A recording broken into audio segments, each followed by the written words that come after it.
All right, good morning, all. Welcome back. You're listening to 94.9 News Now and Stimulating Talk. We are broadcasting out over Connecticut, Rhode Island, and Long Island, as always. You can email me, leelcradio@gmail.com. Send a message through Facebook. We've got a brand new app. We'd love you to check that out and use that crystal clear audio wherever you are. In fact, the growing number of folks who are listening on our app is exponential. It's amazing. So we got a very special guest joining us right now. Mark Meckler is his name. He's the president, Convention of States Foundation and Convention of States Action, COSA. And basically, he was actually the co-founder of the Tea Party for Patriots.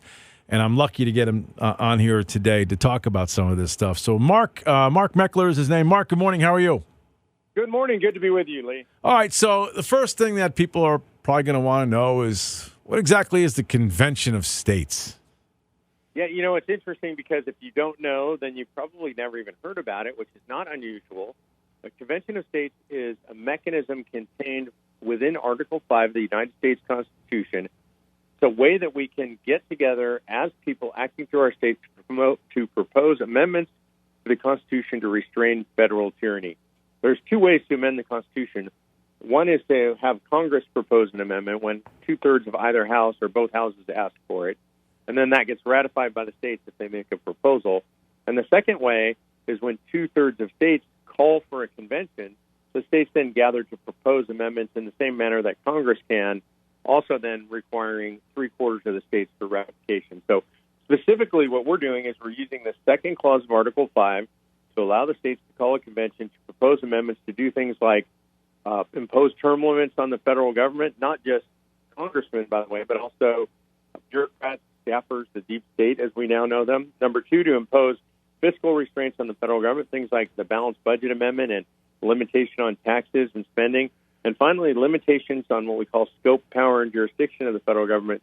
That means putting them back in the constitutional box saying, no, there shouldn't be a Department of Education. No, there shouldn't be a Department of Energy. No, there shouldn't be a Department of Agriculture or the EPA. These things are functions for the states. They were never intended for the federal government.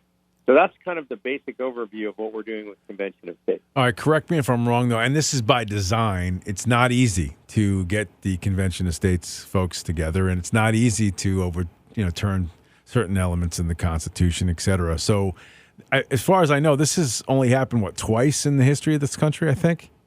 Yeah, you're correct. It's not meant to be easy by design. It's supposed to be actually the hardest thing in our system of governance. Nothing else requires two-thirds approval of all the states just to talk.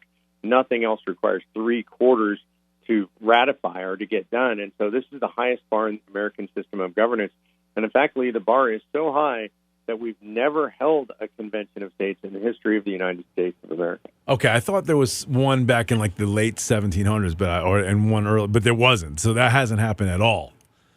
That's correct. The only convention of this sort of what you might refer to as a convention involving the Constitution is you have the original Constitutional Convention in which they draft an entirely new Constitution. That's different because this actually operates under the United States Constitution under Article 5 thereof. Okay, so what has to happen sort of mechanically for this to happen? You mentioned the particulars, but does that mean you have to get, who in each state makes this decision?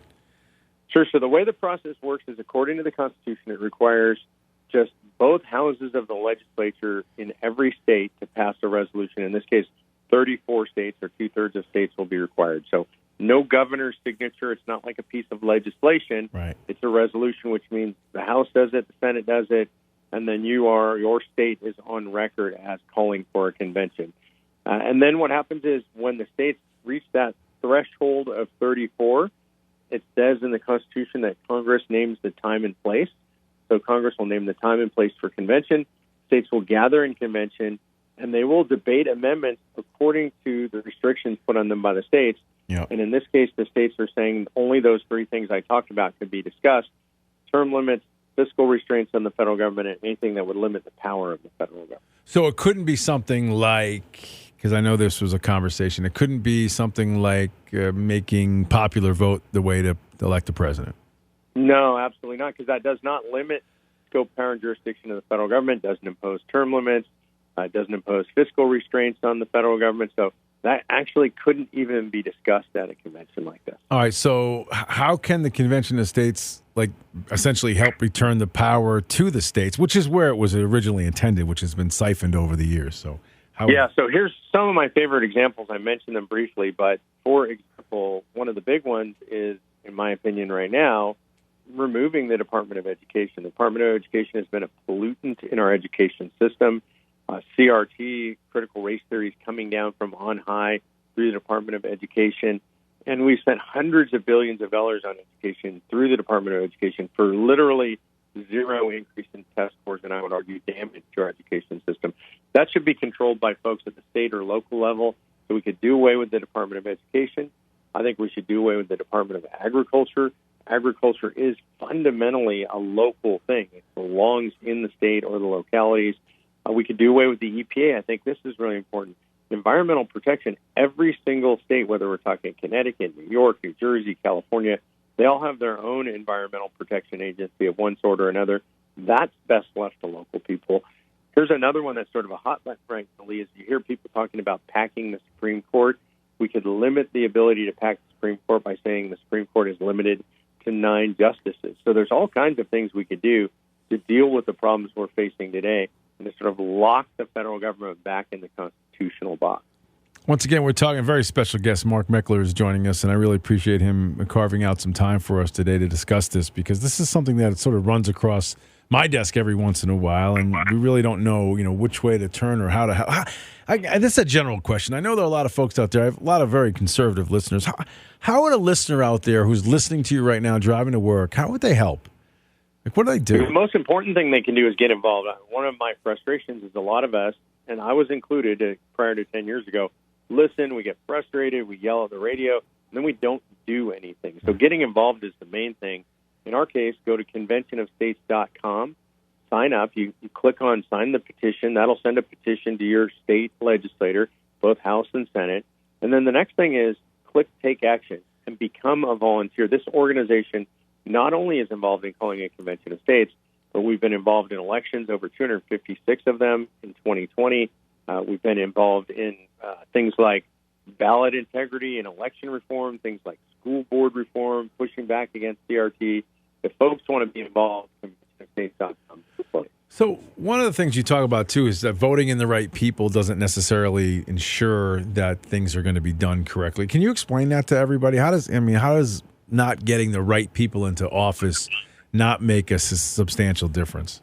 Yeah, I think it's important, and we should always do it. And I never want to discourage people from voting. But if we look at the history of the United States of America, every single presidential administration since George Washington, with the exception of one, which is the Coolidge administration, has grown the size and scope of government. So it shows us that regardless of who we elect, the beast in Washington, D.C. grows bigger and bigger. Ronald Reagan, the great icon of the right, I have his bust up on my shelf right here. He grew government. He said he was going to make it smaller. He couldn't stand against the beast. Right. And so what this shows us is that we don't necessarily have a personnel problem in Washington, D.C. We have a structure problem. And the founders knew this, and so they created mechanisms to limit the scope, power, and jurisdiction of the federal government. We've broken a bunch of those mechanisms, and they gave us a mechanism, a structure to reform that, and that is the use of Article 5 in calling this Convention of States. How many states would you say are friendly states to this, and how many are in direct opposition to what you're trying to do? Well, if I do it in the most partisan way, which I hate to do, but I'm going to do it because of the nature of the question, but if I do it in the most partisan way, today we have 31 state legislatures with both houses controlled by Republicans. That's if you include Nebraska, which is a unicameral. Right. It's got one house there. So 31 states. We have Virginia, where we just flipped that house, right? So I think that Senate will flip in 23. That's going to be a red state. That takes us to 32. All we need is a couple of more states, and you've got the complete runway to a convention of states. Amazing. That would be remarkable if you could get something done on some of this stuff, because I think people who are listening to us right now would be in complete agreement with some of the things that you had mentioned and how that overreach of government has just gone just way too far. Okay, so hopefully that can actually flip-flop here in the next 12, 18 months, which I think would be a great thing. And at the very least, Mark, wouldn't it at least hold that Damocles over the head of some of these folks and make them actually pay a little bit more attention? Does that make sense?